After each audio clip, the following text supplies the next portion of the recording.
Okay, we're now recording and everyone from the lobby has been admitted. Welcome to this meeting of the Northern Beaches Planning Panel on the 2nd of August 2023. My name is Peter Biscoe and I'm the chair of the panel. Sitting on the panel with me today are two expert members, Jason Perica and Graham Brown, and the community representative, John Simmons. There is only one public meeting item on the agenda. That's item 4.1 in the business papers relating to 8 Walsh Street, North Narrabeen, BA 2022/2102, the subdivision of one lot into 2 lots. There are also 4 non-public meeting items which I will mention. Our procedure will be, when we have finished the public meeting, that the public meeting will close and the panel will retire into closed session to consider not only the public meeting item, which I already identified, but also the non-public meeting items. It's usual for the panel to reach a decision in relation to all matters on the day, and to give for its reasoned decisions to be posted on the council website within 24 hours. As regards the non-public meeting items, as I said, there are 4 of them. In the business papers, they are identified as item 5.1 concerning 69 Melwood Avenue, Forestville, DA 2022/2181 for demolition works and construction of a seniors housing development.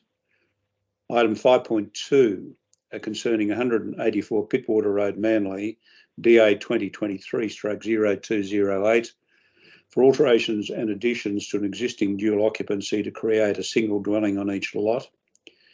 And item 5.3 DA 2023/0150 relating to 19/2 Monash Parade DY for alterations and additions to combine units 19 and 20 within a residential flat building into a single dwelling, including strata subdivision. And finally, item 5.4 relating to 1191 Barrenjoey Road, Palm Beach, modification application 2023/0171 for modification of development consent DA 2021/0669, granted for demolition works and construction of a new restaurant, car parking and associated uses, including a voluntary planning agreement. Just before I go to the first item, the panel acknowledges, as a sign of respect, the traditional custodians of the lands in which we gather and pays respect to elders past and present.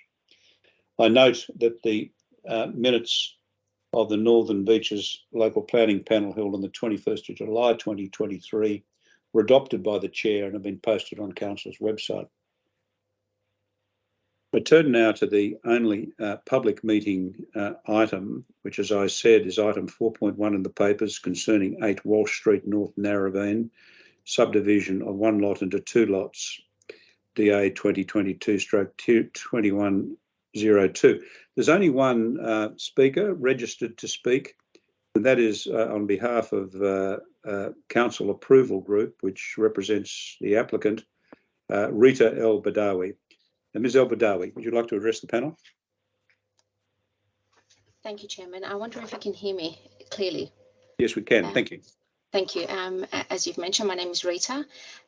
We do act as Council Approval Group on behalf of the clients, essentially to facilitate the development that's not inconsistent with the objectives of the R2 low density residential zone under the Pittwater LEP. By proposing this subdivision on the land, it's nearly double its respective minimum lot size, and the future intended use of the resulting lots would cater for the permissible use of the land.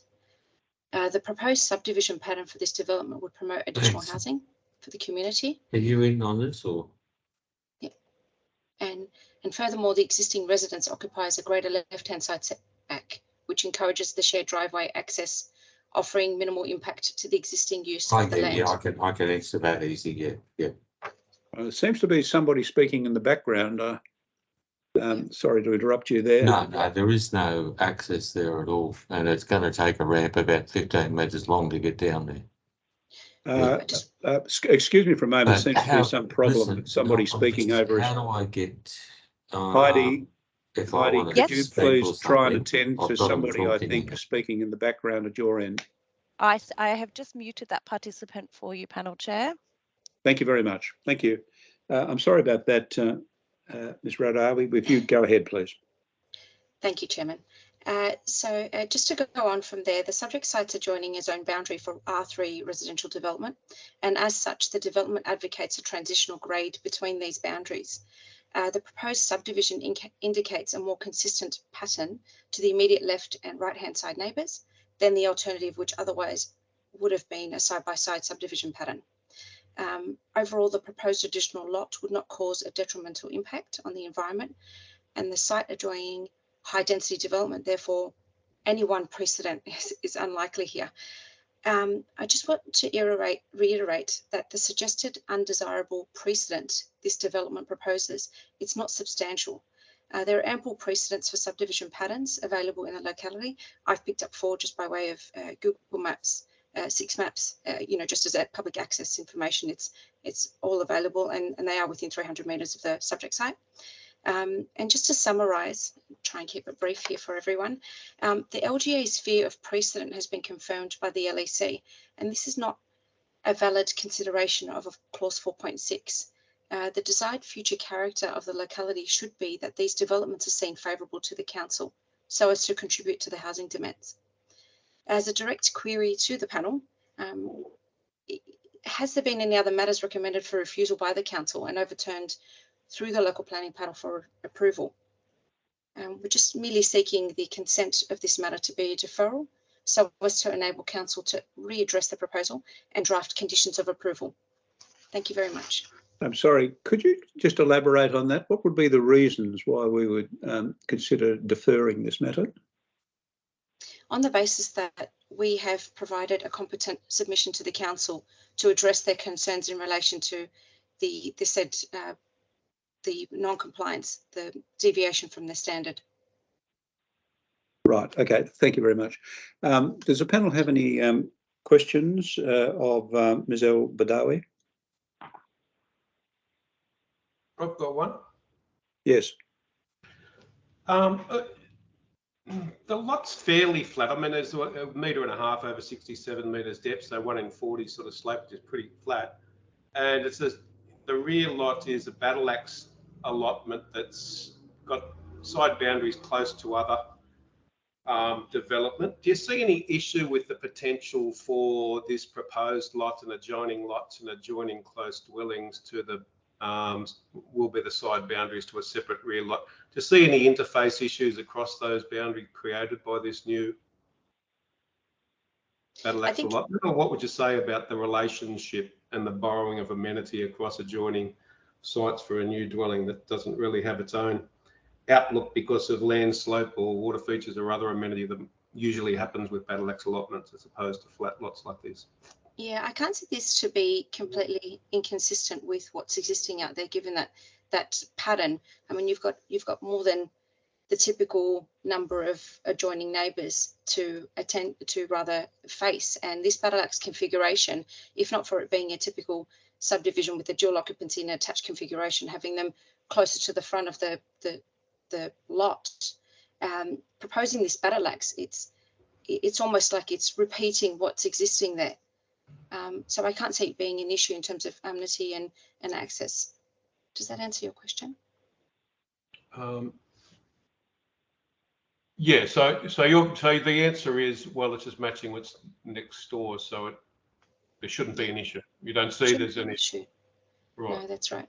Its future intended use would be for residential development. It is. That's just an argument about the subdivision, the size of the lot. I'm asking about the amenity and likely outlook across the boundaries you're creating, and why that won't be an issue. Yeah.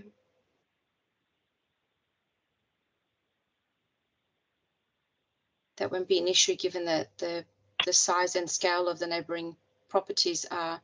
It is transitional. It is up against an R3 site on the left-hand side. However, it is at its maximum capacity on that side. That is a two-story development.